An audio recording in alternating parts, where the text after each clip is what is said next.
장시간 동안 한 자세에서 손을 많이 구부리고 있으면 관절에 물이 차고 염증이 생기게 됩니다. 골프나 테니스 등의 라켓 운동을 할 때에도 손상이 올 수가 있습니다. 오랫동안 방치하게 되게 되면 나중에는 아예 펴지지가 않습니다. 미세한 작업을 하지 못하고 심한 경우에는 젓가락질도 잘 하지 못하고 작업하는 방법이나 자세를 바꾸는 것만으로도 많은 부분 통증을 해결하고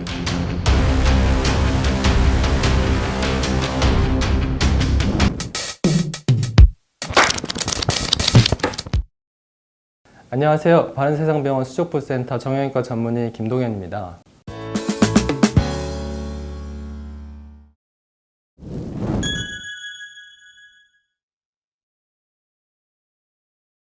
손은 인체에서 가장 복잡하고 다양한 기능을 가지고 있습니다. 저희는 손으로 모든 것을 만지기도 하고 느끼기도 하는데 인체에서 굉장히 복잡하고 다양한 기능을 가지고 있습니다.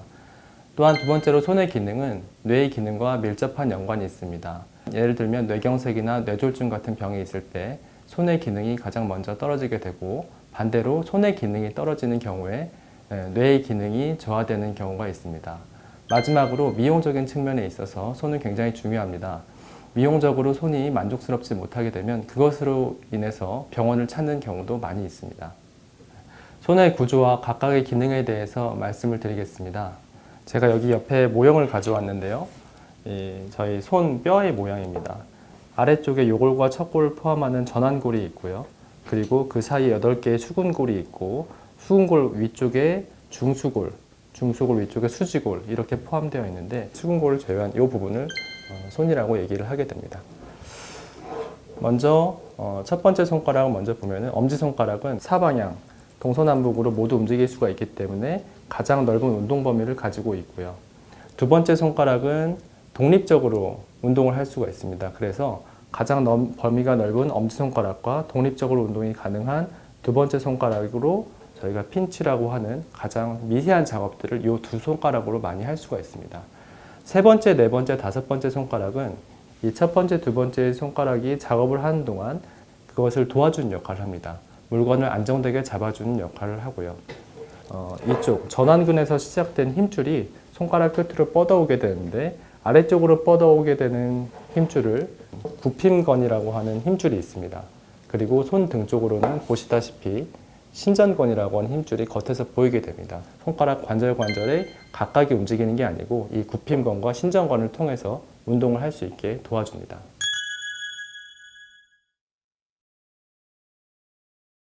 손에서 병원을 가장 많이 찾는 이유 중에 하나는 외상입니다. 외상이 손에서의 손상의 50% 정도를 차지하게 됩니다. 무거운 물건에 부딪히거나 찌이거나 문에 찌이거나 차 문에 찌이거나 이런 경우에 골절이 발생할 수 있고요. 골절은 손가락에 가장 흔하게 발생하고 두 번째로는 벽을 치거나 아니면 넘어지면서 바닥을 짚거나 한 경우에 중수골이라고 하는 이 손가락 뼈가 아닌 손가락 사이에 이 손허리뼈라고 하는 이 부분에 골절이 발생할 수가 있습니다. 또 하나는 넘어지거나 운동을 할 때 손가락이 원래 있던 방향에서 벗어나면서 꺾이면서 인대가 파열되는 경우가 있습니다. 날카로운 물건이나 어떤 기계 이런 것들에 의한 열상이 있을 수가 있습니다. 열상은 단순히 피부의 열상만을 의미하는 것은 아니고요. 피부나 그 아래 신경, 혈관 이런 것들이 같이 손상이 되게 되면 그런 것들로 인해서 수술적인 치료가 필요한 경우가 많이 있습니다. 두 번째로 손으로 인해서 많이 찾게 되는 원인 중에 하나는 관절염입니다. 손을 많이 쓰게 되면 그것으로 인해서 퇴행성 변화가 오게 되고 또한 나이에 의해서 또는 어떤 호르몬 변화에 의해서 퇴행성 관절염이 올 수가 있습니다. 그런 경우에 이제 관절이 튀어나오거나 관절에 통증이 오거나 이런 것들로 인해서 병원을 많이 찾게 되는데요. 뼈로 오인돼서 이 뼈가 튀어나왔다고 병원을 찾는 경우도 있지만 많은 경우에서 무록이라고 해서 결절적인 경우가 많습니다. 다른 관절염으로서는 류마티스 관절염이 있는데요. 류마티스 관절염은 자가 면역 질환으로서 어떤 우리 몸의 면역 세포가 관절을 파괴하는 질환입니다. 그런 것들도 손에 가장 흔하게 나타나게 됩니다. 세 번째로 손에서 손상되기 쉬운 부분 중에 하나는 아까 설명드렸던 굽힘건과 신전건의 부조화로 인한 힘줄염이 있을 수가 있습니다. 힘줄염이라는 것은 손에서 힘줄은 자연스럽게 구부렸다 폈다를 해주고 손 등 쪽에서도 구부렸다 폈다 해주면서 슬라이딩이 되어야 되는데 슬라이딩 운동이 잘 되지 못한 경우에 힘줄에 염증이 생기게 됩니다. 대표적인 질환으로서는 방아쇠수지라든지 손목 건초염, 손가락 건초염이 있을 수가 있습니다. 또 하나 손에서 이제 가장 중요한 것 중에 하나가 신경 증상인데요. 모든 우리 몸의 신경들, 머리 쪽에서 내려오는 신경들이 다 손에서 끝나게 됩니다. 머리, 목, 그리고 어깨, 손끝까지 내려오는 신경 중에서 어느 부분이 한 군데라도 눌리게 되면 손에 가장 먼저 증상이 나타나게 됩니다. 손목에서 정중신경이 눌리는 경우를 저희가 손목 터널 증후군이라고 하고, 팔꿈치에서 척골신경이 눌리는 경우를 팔꿈치 터널 증후군이라고 하는데, 증상은 전부 다 손에 나타나게 됩니다. 그래서 손에 병이 있는 줄 알고 찾아왔다가 다른 부분에 병이 있는 것을 발견하고 놀라게 되는 경우가 있는데요. 특히 이제 손목 터널 증후군이 있으면 이렇게 첫 번째, 두 번째, 세 번째, 네 번째 손가락의 반까지가 저리게 되고, 팔꿈치 터널 증후군이 있는 경우는 새끼손가락과 네 번째 손가락의 반, 이쪽이 이렇게 저린 증상을 호소하게 됩니다.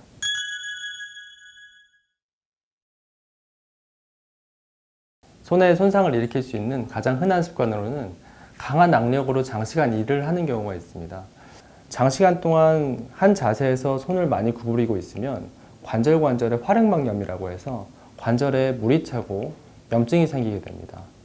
또한 이런 활액막염을 그냥 방치했을 때 5년, 10년 이렇게 일을 하게 되면 그런 활액막염이 진행하면서 퇴행성 관절염이 올 수가 있습니다.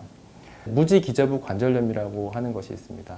이것은 어디냐면 손에서 엄지손가락 끝부분, 엄지손가락이 중수골, 첫 번째 중수골이 수근골과 만나는 이 부분이 무지기저부 관절이라고 합니다. 이 부분에 아까 말씀드렸듯이 이런 핀치 운동을 계속 반복해서 몇 년 동안 하게 되면 이 부분에 관절염이 굉장히 쉽게 올 수가 있습니다. 무지기저부 관절염 같은 경우는 수술로 가는 경우가 많이 있습니다. 또한 이렇게 강한 악력으로 일을 하지 않는 경우에도 골프나 테니스 등의 라켓 운동을 할 때에도 손상이 올 수가 있습니다. 가장 흔하게 오는 것이 이제 방아쇠 수지인데요. 굽힘건, 손가락을 구부리는 힘줄이 왔다 갔다를 잘 해야 되는데 이것이 힘줄이 뜨지 않게 막아주고 있는 구조물이 있습니다. 활차라고 하는 구조물인데요. 활차라고 하는 구조물이 각각의 손에 다 있습니다. 그래서 이 활차라는 게 굽힘건을 뜨지 않게 막아주는 역할을 하는데 이 활차와 힘줄 사이에 활차가 두꺼워지게 되면 공간이 좁아지게 되고 힘줄이 원활하게 왔다 갔다 할 수가 없게 되면 그 부분에서 염증이 일어나게 되면서 심해지면 딸깍딸깍 거리는 소리가 납니다. 가만히 펴지지 않고 딸깍하면서 펴지는, 이렇게 딸깍하면서 펴진 이 증상을 방아쇠 수지라고 얘기하게 됩니다. 이런 운동들을 반복해서 하게 되면 인대에 만성 파열이 올 수가 있습니다. 엄지손가락과 특히 세 번째 손가락 중지에 인대에 만성적인 파열이 올 수가 있습니다.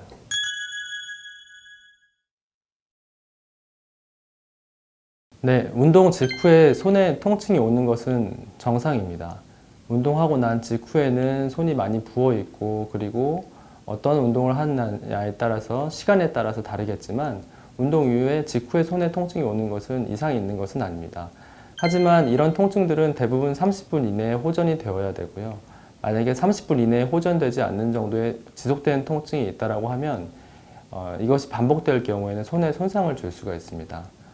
그런 경우에는 물론 보존적인 치료, 약물 치료라든지 손 마사지라든지 이런 치료들을 통해서 증상을 호전시킬 수 있긴 하지만 기본적으로는 운동 자세와 힘의 조절이 필요합니다. 특히 골프라든지 테니스 때문에 저희 병원에 오시는 분들 중에서는 라켓을 잡을 때 손의 힘을 최대한 빼고 잡으라고 설명을 드리는데, 그런 교육이 만약에 잘 되지 않으면 일시적으로 약물을 치료하고 잠시 운동을 쉴 땐 좋아졌다가 또 다시 운동을 하게 되면 통증이 오게 됩니다.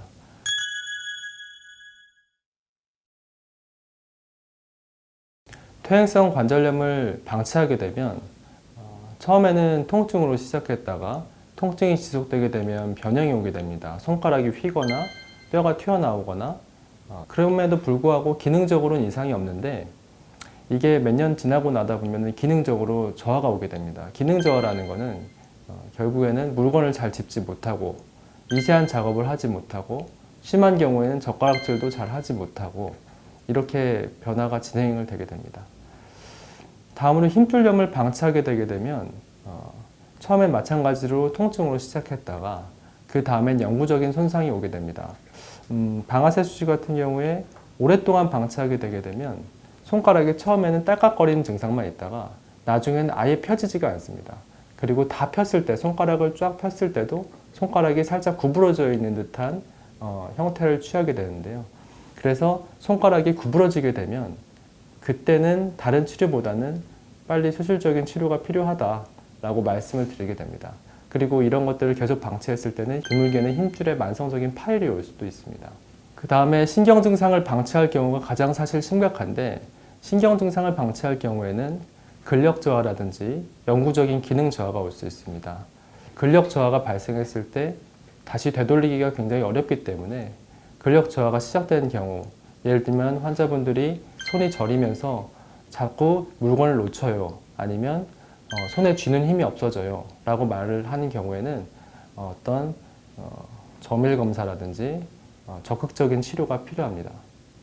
그리고 손이 건강하지 않으면 우리 일상생활에서 다른 부위의 사용량이 많아지게 됩니다. 팔꿈치라든지 손목, 그리고 팔꿈치랑 손목에도 통증이 오게 되면 또 어깨를 더 많이 사용하게 되면서 질병이 점점 악화되게 됩니다. 통증이 점점 올라온다 라고 얘기한 경우가 종종 있는데, 이게 실제로 병이 올라가는 건 아니고 점점 손이 불편하기 때문에 손목이나 팔꿈치, 어깨의 사용량이 많아진다고 할 수 있습니다.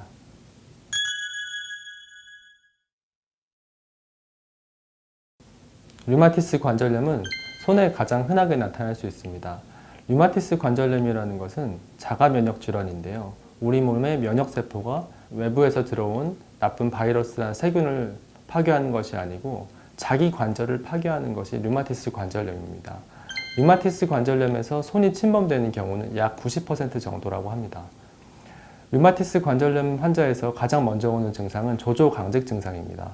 아침에 일어나서 손이 붓고 손가락이 잘 구부러지지 않고 뻑뻑하다 라고 얘기하는 경우가 많고요. 주로 침범되는 나이는 20대에서 50대, 그리고 여성이 남성에 비해서 월등하게 많습니다. 아침에 특히 손가락에 강직이 온다, 많이 붓는다 라고 하는 경우에는 류마티스 관절염 검사를 꼭 해보셔야 합니다. 만약에 류마티스 관절염으로 진단이 된 경우에는 수술적인 치료와 약물 치료를 병행을 하는데요. 약물 치료 같은 경우에는 류마티스 내과와 협진을 통해서 약물 치료를 진행을 하고 있고, 만약에 이런 류마티스 질환이 관절을 파괴하거나 영구적인 장애, 기능 장애가 진행이 될 때, 특히 류마티스 관절염에서 힘줄이 같이 끊어지는 경우가 있는데, 이런 경우에는 수술적인 치료가 도움이 될 수가 있습니다.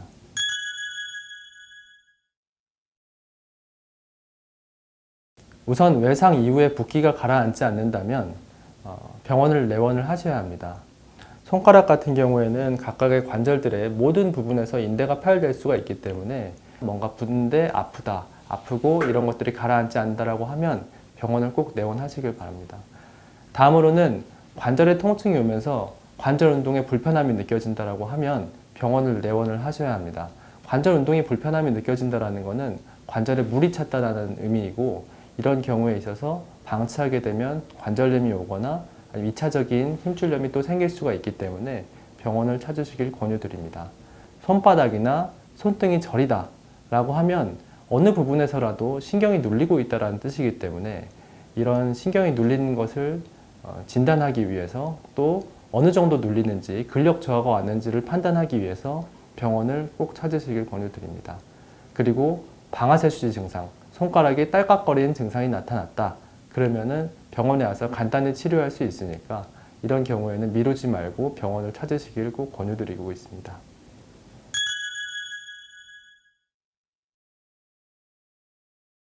작업을 하거나 운동을 할 때 반복되는 통증이 있으면 무지 기저부라든지 이런 부분에 힘이 가해지고 있을 수가 있습니다. 그런 경우에 작업하는 방법이나 자세를 바꾸는 것만으로도 많은 부분 통증을 해결하고 병의 진행을 막을 수가 있습니다. 두 번째로, 하루 2시간 이상의 과도한 근력 운동이나 라켓 운동은 피하는 것이 좋습니다. 근력이 2시간 이상 계속해서 수축되어 있는 경우에 피로도가 몰려오게 되고 손가락, 손목의 근육이 더 많이 사용되게 되면서 관절에 무리가 오게 됩니다. 바벨이라든지 벤치프레스 이런 운동을 하게 나면은 집에 와서 한 10분 정도 뜨거운 물에다가 손을 담그고 풀어주는 것이 좋습니다. 다음날 아침에 손가락이 뻑뻑하거나 아픈 증상이 없어지면서 그 다음에 근력 운동에도 오히려 더 도움을 줄 수가 있습니다. 그래서 매일매일 내가 근력 운동을 하고 싶거나 아니면 나의 체력을 유지하고 싶다라고 하면 이런 관리가 반드시 필요합니다. 지금까지 손 건강의 전반에 대해서 알아보았는데요. 말씀드린 것들을 잘 기억하셔서 아름답고 건강한 손을 지키시길 바랍니다.